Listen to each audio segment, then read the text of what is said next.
If you nap like this, you're risking death after 60, according to doctors. It might sound extreme, but recent clinical findings and long-term sleep studies suggest that the way older adults nap can dramatically impact their longevity, cognitive health, and even heart function. It's not just about whether you nap, but how, when, and for how long. What seems like a harmless midday rest could, in some cases, increase your risk of cardiovascular issues, metabolic disorders, and early mortality. If you're over 60 or care for someone who is, you need to know the truth behind these 5 dangerous nap habits. Because while a nap can be a great way to recharge, when done wrong it could silently be harming your body. It all started with a man named Richard, a 68-year-old retired postmaster from Ohio. For years, Richard believed napping was a reward of retirement. After lunch, he'd recline on the couch and drift off for an hour or two every single day. But over time, he noticed subtle changes. He felt groggier after waking up and more disoriented. His blood pressure crept higher despite medications. His memory started failing him. Eventually, his wife noticed he was showing early signs of cognitive decline. When he visited a neurologist, the doctor asked a curious question not about diet, not about medication, but about how he napped. That was the first time Richard had heard that napping, especially after 60, could be risky depending on how it's done. Doctors point to a troubling connection between frequent long naps and a higher risk of developing heart disease and Alzheimer's. A major study conducted by the American Heart Association found that individuals over 60 who nap more than 1 hour per day were 34% more likely to die from cardiovascular disease than those who didn't nap, or napped less frequently. The body's sleep architecture changes as we age. Our deep sleep decreases and light sleep increases. That's why older adults often experience fragmented sleep at night and seek to compensate during the day. But here's the catch. Overcompensating with naps, especially if they exceed a certain threshold, might throw off the body's natural circadian rhythm, leading to an unhealthy cycle of poor nighttime sleep and dependence on daytime naps. One of the most dangerous nap habits doctors warn against is irregular nap timing. A nap taken at a different time each day can confuse the brain's internal clock, also known as the circadian rhythm. This clock governs everything from body temperature and hormone release to digestion and blood pressure. When it's disrupted, it can cause what researchers call social jet lag, a misalignment between the body's internal rhythm and external cues. For seniors, this disorientation can manifest as higher cortisol levels, poor sleep quality at night, and even elevated risks of depression.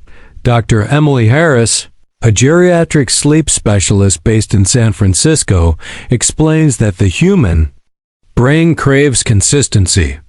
When naps occur randomly throughout the day, she says, the brain no longer knows when it's time to be alert and when it's time to rest. This can spiral into chronic fatigue and contribute to neurological decline. Another underestimated risk is the environment in which someone naps. Believe it or not, napping in a recliner with the TV on or on a couch with bright lights and background noise can increase the chances of sleep apnea episodes, especially in seniors. Sleep apnea is a condition where breathing repeatedly stops and starts during sleep. Many older adults suffer from undiagnosed sleep apnea, and shallow, disrupted naps in semi-upright positions like a recliner can trigger or worsen this condition. Moreover, when someone naps with ambient TV noise, especially news or dramatic content, the brain doesn't fully disengage. The result? Fragmented, low-quality sleep that does more harm than good. Then there's the issue of nap debt. Many seniors like 71-year-old Linda from Tampa, Florida, end up taking long naps to make up for terrible sleep the night before. Linda, who suffered from mild arthritis, often had trouble sleeping at night due to pain. To cope, she'd nap for 90 minutes or more in the early afternoon. While it felt restorative in the moment, over time it sabotaged her sleep cycle. She'd find it even harder to fall asleep at night, which led to longer naps the next day. A vicious cycle. Researchers now understand that long naps in older adults can lower sleep pressure, the biological mechanism that builds up during the day and helps us fall asleep at night. Without enough sleep pressure, seniors may lie awake at night for hours, increasing frustration, anxiety, and ironically greater daytime fatigue. There's also growing evidence that frequent long naps might signal underlying health problems, particularly in the brain.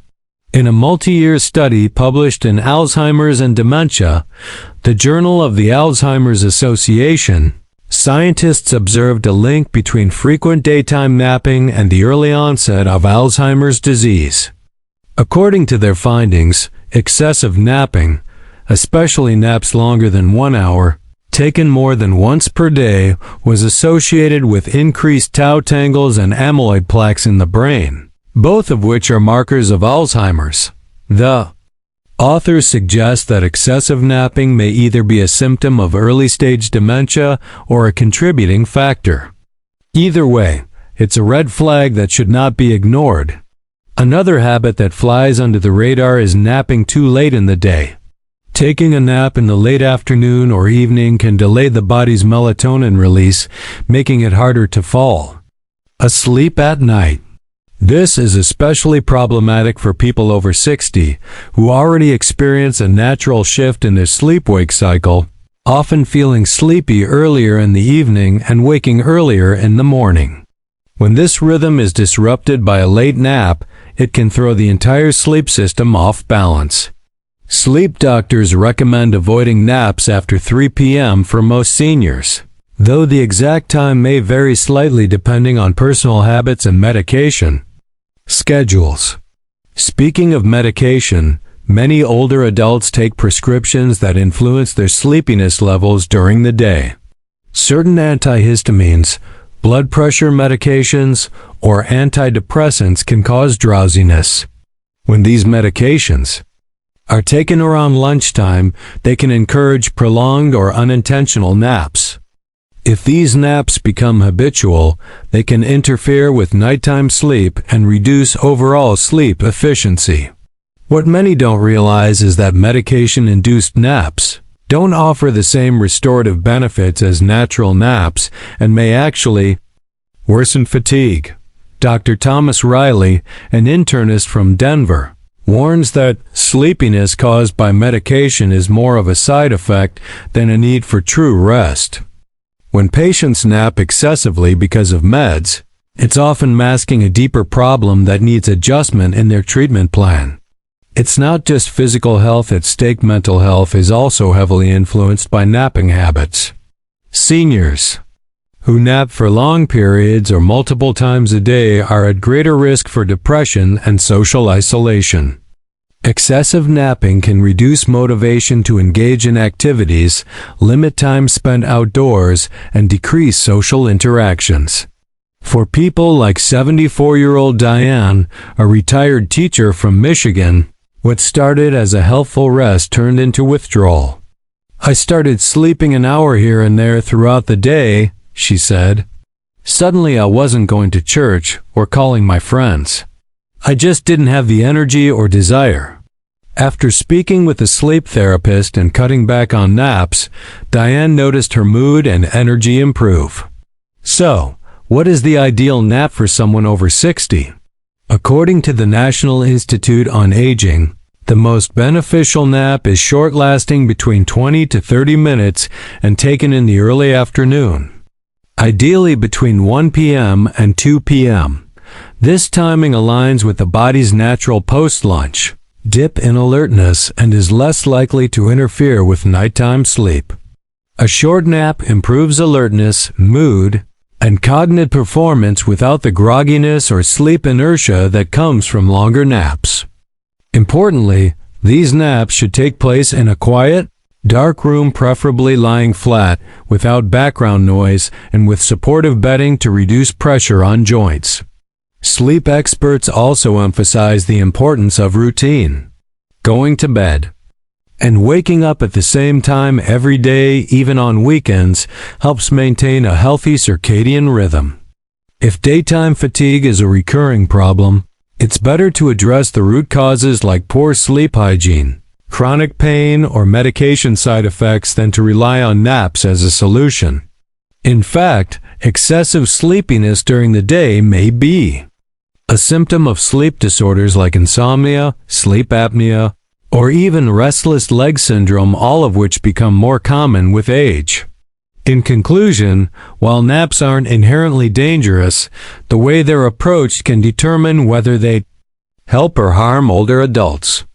Dangerous nap habits like inconsistent timing, long duration, poor environment, medication-induced drowsiness, and evening napping can all contribute to serious health issues, including cognitive decline, heart problems, depression, and even premature death.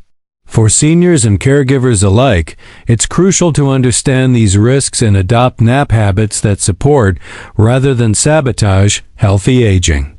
The key is balance, awareness, and routine, because when it comes to napping after 60, it's not just about rest. It's about survival. One of the most deceptive parts of this whole discussion is that not all dangerous nap habits appear harmful at first. Many seniors say they feel more alert and refreshed after a nap. But the problem is that the benefits are often short-lived, while the damage accumulates silently over weeks and months. It's like eating sugar. You get a spike of energy, but over time, your metabolism pays the price. Similarly, a nap that exceeds 60 minutes can leave you feeling good temporarily, but in the long term, it's training your body to resist healthy, consolidated nighttime sleep. This begins a slow erosion of the deep sleep cycles that are essential for immune repair, hormonal regulation, and cognitive maintenance. Deep sleep, especially during the early part of the night, is when the brain removes toxins and stores memories. When seniors nap too much during the day, their brain may never get a strong enough sleep drive to trigger these critical cycles at night. That means toxins like beta amyloid continue to build up, which accelerates neurodegeneration. Doctors emphasize that a nap should never become a substitute for poor nighttime sleep. But too often, that's exactly what happens. Seniors who struggle to fall or stay asleep at night begin to shift their energy recovery into the daytime hours. At first, it seems harmless, but slowly, it shifts the entire rhythm of the body into dysfunction. Blood pressure no longer follows a healthy dip at night. Hormone production becomes erratic. Mental clarity begins to dull, especially in the late afternoons. Many caregivers report noticing changes in speech, alertness, and coordination among elderly family members who nap excessively. These signs aren't always immediately tied back to sleep, but often they are directly related. Let's not forget the cardiovascular consequences. A comprehensive study from China published in the journal Heart followed over 300,000 adults and found that people who napped for more than 90 minutes had a 30% increased risk of dying from heart disease. For older adults, especially those with a family history of cardiovascular issues, this should be a serious concern. The body relies on stable rhythms to maintain healthy blood pressure and heart rate. Irregular and prolonged naps disturb those rhythms, leading to increased sympathetic nervous system activity, which keeps the body in a more stressed, alert state. In the long run, this elevates inflammation, a major driver behind plaque buildup in arteries and cardiac events. And if you think that these risks apply only to those with pre-existing conditions, consider this. Even healthy seniors can fall into harmful nap patterns simply due to lack of structure. Retirement, reduced physical activity, loneliness, or boredom can make long naps seem like an easy solution. But this unstructured rest often backfires. The body thrives on purpose, routine, and movement.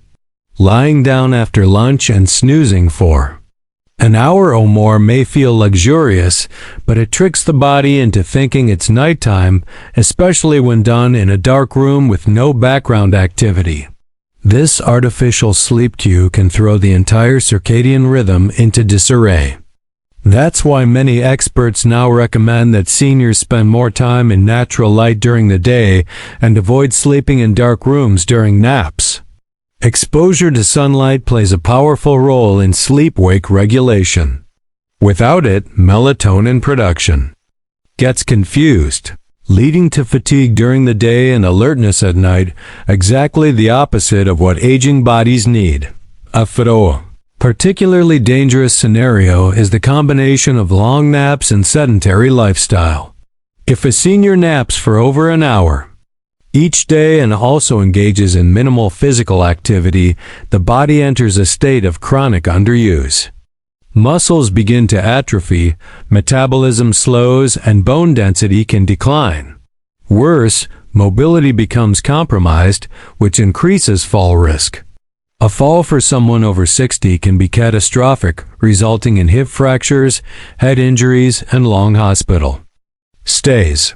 According to the CDC, falls are the leading cause of injury-related death among adults over 65.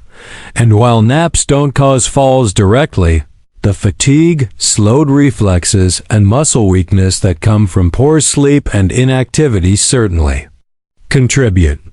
Doctors now view excessive napping as one of several lifestyle red flags that, when combined with inactivity, dramatically increase mortality risk in older adults. There's also an important psychological component to address: long and frequent naps are often a subtle sign of emotional disengagement. Seniors may start using naps as an escape from boredom, sadness, or anxiety. This kind of emotional withdrawal can go unnoticed until it becomes a pattern. A 72-year-old man named Joseph in St. Paul, Minnesota, began napping for over 2 hours every afternoon following the loss of his wife. At first, it was grief, but over time, it became a coping mechanism. His family assumed he was just tired, or slowing down with age. But in reality, Joseph was suffering from depression, and his naps were a form of avoidance.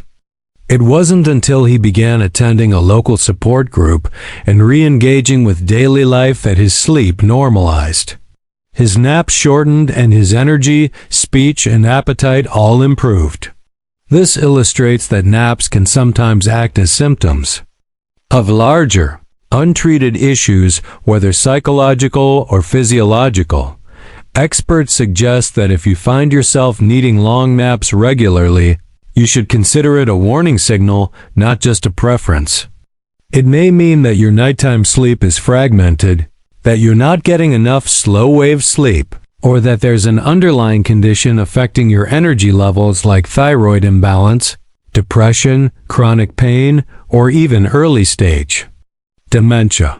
Rather than reaching for the pillow, it may be wiser to reach for a notebook and track your habits, or talk to your healthcare provider about a sleep study. Many cases of excessive sleepiness are traced back to conditions that are both treatable and reversible when caught early. There are safer alternatives to manage daytime fatigue. If a senior feels drowsy in the afternoon, light activity like a 10-minute walk, stretching, or even listening to uplifting music can help re-energize the mind without entering the dangerous territory of deep, unplanned sleep. Hydration also plays a key role. Mild dehydration, a common issue in older adults, can cause tiredness that mimics sleepiness. Simply drinking a glass of water and sitting in sunlight can help the body reset its energy naturally. And if a nap is truly needed, it should be treated like a prescription, limited to 20 to 30 minutes, in a bright, quiet space and taken at the same time each day, ideally between 1 o'clock and 2 p.m. Families and caregivers also play an essential role. They should be educated about the risks of dangerous nap habits and encouraged to help create supportive routines for their loved ones. That includes promoting exposure to daylight, scheduling social or physical activities after lunch, and gently discouraging naps that extend too long or occur too late in the day. Caregivers should pay close attention to new or increased napping behavior. A sudden increase in daytime sleep could be the first sign of infection, worsening chronic illness, depression, or even heart failure. Treating excessive naps as a benign symptom often results in delayed diagnosis and missed treatment windows. Sleep science is evolving quickly, but what's already clear is that aging does not have to mean poor sleep. Many older adults can maintain healthy, restorative sleep patterns with the right guidance.